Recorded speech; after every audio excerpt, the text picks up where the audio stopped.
How do I start this thing?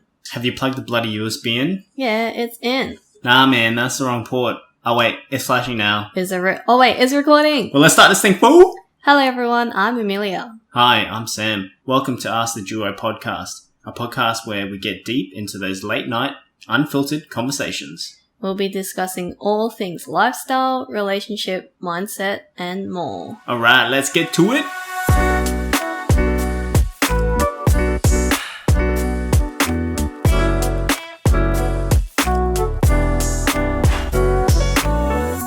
And hello.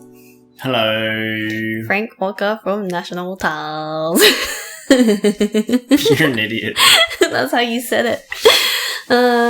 Well, anyways, let's jump right into it.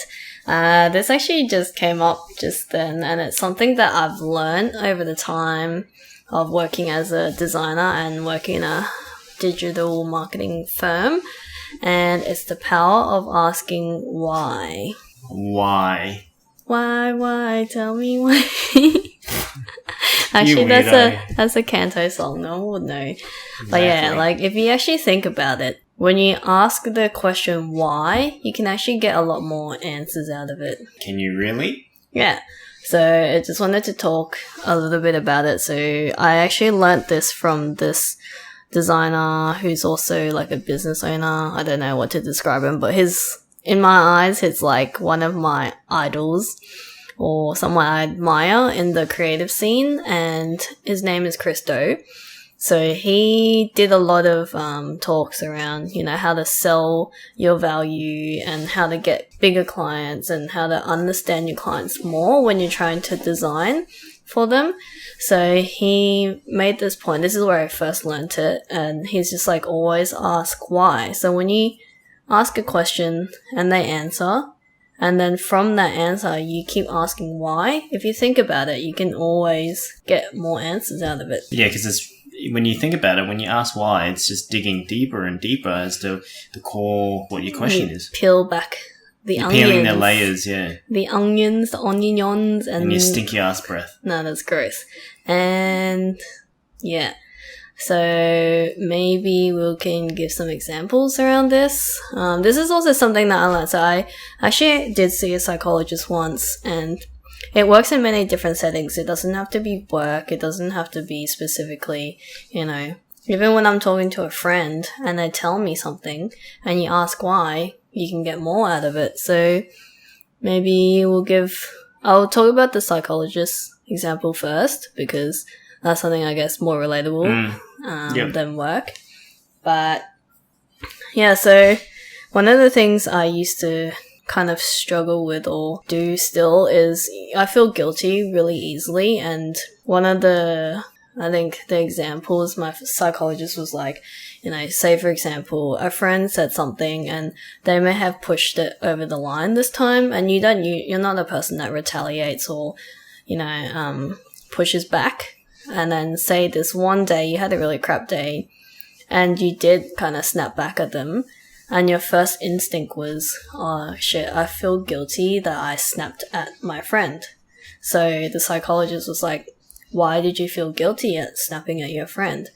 So she's trying to get to the root cause. Like, it's not, because I felt bad. It's like, why did you feel bad, and what do you fear about feeling bad? So the answer, like, this is just an example that I just thought of, and the answer might be, I feel bad because now they might think that I'm a bad person. And it's like, why do you feel like you're a bad person? Because, you're not a person that usually snaps back. And it's like, why don't you usually snap back? It's because I'm too afraid to speak up and, speak for myself. So why are you afraid to speak up and speak for yourself? And you could be like, ever since I've grown up, every time I speak for myself, my parents would tell me not to talk back, or they would get angry at me and, say, you shouldn't talk back at me. So now you have found the root cause of why you don't speak up and why you end up in this situation and why you feel guilty. Because you may feel guilty because you feel bad, but the root cause is because you feel like, one, the person might not like you, or you're getting in trouble, or it's like a original cause that has made you feel that way. Right. This sort of example, I mean, it really sort of digs straight into what you're really thinking when you're... Yeah. So because it's coming from a psychologist's point of view, they're trying to find out what the root cause is making you feel guilty or how you always end up in this situation. So they keep asking, but you can kind of see from the example how it kind of keeps digging deeper and deeper. Yeah, and I think it's a pretty good example because most people would give an answer or would essentially reply up front with one reason, and most people would generally just go, oh, okay, and never really push much into it. Yeah, like people might give you an answer and it's not that person's fault or anything rather wrong, but they may give you a vague answer, but then you don't really find a deeper reasoning behind what made this happen or what occurred or like why you chose this or what made you decide on that. So again, like why is also a very open question rather than a closed one. So you can also ask what, but you don't get out of it as much as you asking why. Interesting. Yeah. Very interesting. And I guess to go into like a second example here would be, I also have an example that's probably more relatable from my end. So yeah, obviously, running a team in banking and finance, a lot of the things that come up in terms of like failing to meet a KPI or not meeting a particular goal that we're trying to achieve as a team. So a lot of workers would say, look, I couldn't achieve it, and they leave it at that. And it's like, well, what, how, what, where, why? Yeah. Is the general consensus of what people would ask, right? No, they'd be like, what happened? And when you answer that, you're like, I don't know, or I just couldn't meet it. Whereas when you ask why... Yeah, it sort of digs that layer out, right? So most workers would think, oh, well, I couldn't meet that KPI because, my hands are tired, I'm overworked, or there was a particular system or a process that just didn't let me achieve that particular goal. But I mean... So if they were like, oh, I had too much on my plate, what would you do then? Then that prompts the question of why, right? So exactly that. So like, why did you have so much on your plate? Yeah, why did you have so much on your plate? Well, like because of there's so many clients, or Barry was away and I had to take on his file load or something. Yeah, someone's away, I've had to step up and take over that, or it was a client that went overtime, so that pushed me out of my time management. Yeah, asking why again really digs deeper as to why is there not enough time for you to achieve that particular goal. And then you might find out that there's a system that's not efficient enough to help these people to make their workload faster or something. Yeah, correct. So I guess the why, it's really powerful in this case because you can really dig deeper as to, well, what's the culprit? What's the issue? And why is that issue stemming as to why you can't basically meet a particular and I think achievement? It doesn't only help you or the person who's asking the question, but it also helps the person themselves to actually sit and think deeper behind like what actually happened in that situation. Like they actually think what kind of caused them to not be able to work. Yeah, it forces them to really dig deeper as to problem solving in that regard because they have to think, oh, well, this is why, but how can I sort of come up with an alternative to avoid that? Because I think if you're asking why and they say, I don't know, you can still ask why. You're like, why don't you know? Yeah, it could be a lack of education or knowledge, right? So prompting that why is good to sort of bring out more from that person. I'm just laughing because I'm just thinking of you're in like a work situation and you ask like what happened or why did this happen, and someone's like, I don't know, and instead of asking why, you ask what. It's like, what? I don't know. What? Nani? Yeah, it's good to see how you can use it in a different setting. I might just give one last example, and this is more something that's related to my industry, so being in the creative design industry. So say I was doing a website or branding for a client and they are a hotel retreat. They work in the hotel retreat industry and their branding's blue and the whole character of their brand is around being calm, soothing, relaxing. but the client's like, I want to use the color red for all my buttons on the website. I'll be like, why do you want to use red for your buttons? Your brand is blue, so, it doesn't fit the brand. And the answer is, because I like the color red. So rather than stopping there and be like, okay, I will design the buttons red because you like the color red, I will ask why again. So like, what made you, like, why do you like the color red? Is it because it's a personal preference, or is it a secondary color to your brand that you have that I haven't seen yet?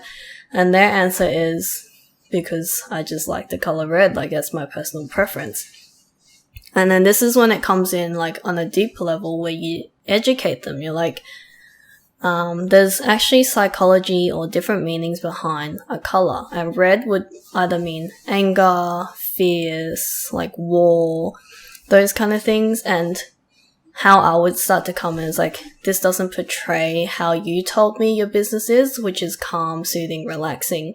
And it's actually portraying something different, which means your audience or your target market is now seeing something that's a lot more aggressive to what you want to see. So I just want to understand from your point of view why you still want to choose red. If it's a personal preference, then it may not be the best thing to suit your brand and your website and your business. And then from there, that's when they can start to understand whether or not they want to continue with going with red buttons. Yeah, because it forces them to think deeper as to the meaning of the red and what they prefer in terms of the colour, the true meaning of it, right? So I think it's a good to sort of prompt those questions to think and to make people think, and on that deeper level. Yeah, so I think it's definitely really good from what Christo was teaching. And also, he also asked this really good question, which I'll ask you guys now, and I'll let you guys think about it before we answer. But he asked, what's more valuable, questions or answers? We'll let you think for a few seconds. Questions or answers? Yeah. What do you think? What's more valuable, questions or answers? I think questions are probably more valuable. Why? Because questions... Using the power, why? No. So questions prompts people to think. Yep. And when you prompt people to think, your audience who you're asking is providing you with the answers. Yeah. So that's what happened now. I asked you, what's more valuable? That's my question. Correct. And you gave me an answer, so that's the value. And then you can keep asking why to get more value or clarity out of that question. So that's why, the answer is question. Yeah, correct. But I mean, like, it's, questions, is really a valuable component because without asking those kind of questions, you're not going to know how you're not getting anything. Yeah, you're not going to get anything back. You're not going to get how someone's thinking or feeling or what they value as to what that question is. Yeah, and it's the same thing. Like, this is like kind of going off topic, but still related. If you don't ask, say you've worked at this workplace for so long and you don't ask if you're able to have a pay review, no one is going to, start that thought or give you the answers. You're always just going to wonder. So if you ask the question, there's always going to be an answer. But if you don't ask, you've got nothing. Yeah, it doesn't hurt to ask, right? The worst answer is a yay or a nay. Yeah, don't fear the no. If there's no, ask why. Like, why can't I get a pay rise? Why can't I get a pay review? And they'll be like, oh, you haven't met this, or we haven't got the funding for it, or, that kind of thing. Then you understand why. Yeah. And then if they have another answer from that, you can also keep asking why, but also don't overdo it and asking like 50 layers of why. Because, I was going to say that. Like, you just got to common sense, right? Yeah, like, it's you don't a want boundary thing. Yeah, it's a boundary. There's common sense. Like, you don't want to ask 10,000 whys and then that person's going to punch you in the face. Yeah, but that's the example. Like, if you were asking for a pay review, they said no, or they said that I can't. You can still ask because you understand. It's more of a definitive answer, and at least you know what you need to work towards if they did give you an answer. I.e., if they said, look, at this point, you're not performing, or Yeah. at the moment it's a 5 months, 6 months time projection that we could potentially give you something, at least you have something to work towards. You have some value from it. Yeah. Which is it's a really good answer or question to Maybe really one lead off. last example. So say if, we've only started dating for maybe 2 months or something, and you're like, hey, let's go over to the shop to get some ice cream. I'm like, nah, I don't really want to get ice cream. You could technically leave it as that, or you can get to know me at a deeper level, and you can be like, why don't you want to get ice cream? Like, obviously, like, why don't you want to get ice cream? Like, we're like, why? Like, bitch, why are you not going with me, bitch, eh? I'm not go with you. Get out of here. Like, you just ask out of curiosity, like, is it because you don't like ice cream? Or you don't like me, or what? Am I ugly? Oh, okay. Are you lactose intolerant? Like, you get so much more value out of that answer if you actually ask. That is disgusting. So this guy just went and picked his skin again and flicked it on the mic. Yeah, my callus off my fingers just came off, so... Yep. But yeah, long story short, why is such a powerful... Be curious, really. Yeah, I mean, it really gives you, one, the answers, but it also, it challenges the other person to really think. And it helps you build better connections, I think, not just in work, but also with your friends or with your family. Like, it's a really good question.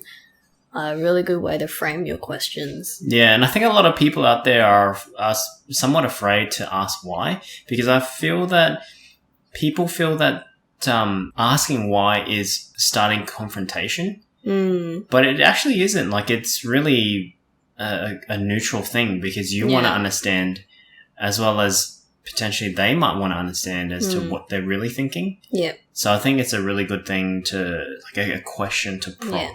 And if it's coming from, like, a friend's conversation, obviously be respectful of how you ask why. Like, don't just be like, why? Like, questioning with such a tone. Like, it's just, Yeah, there's a right and a wrong way of saying it, right? Just depending on the actual situation. But it's definitely something that's worth using. Of course. So the people that we mentioned and some of the useful links that we think might help if you want to understand the power of asking why a bit more, I'll link them down in the show notes. So think about that. Why? Why would you? How would you? Why? Who, what, where, and why. Thank you so much if you have reached to the end. We really appreciate you for tuning in.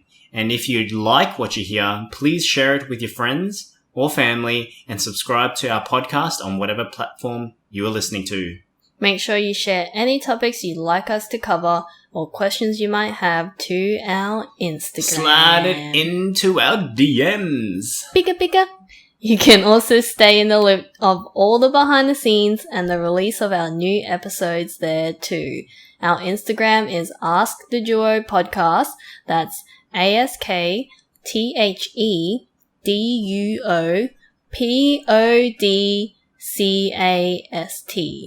Man, feels like I'm in a spelling bee competition right now.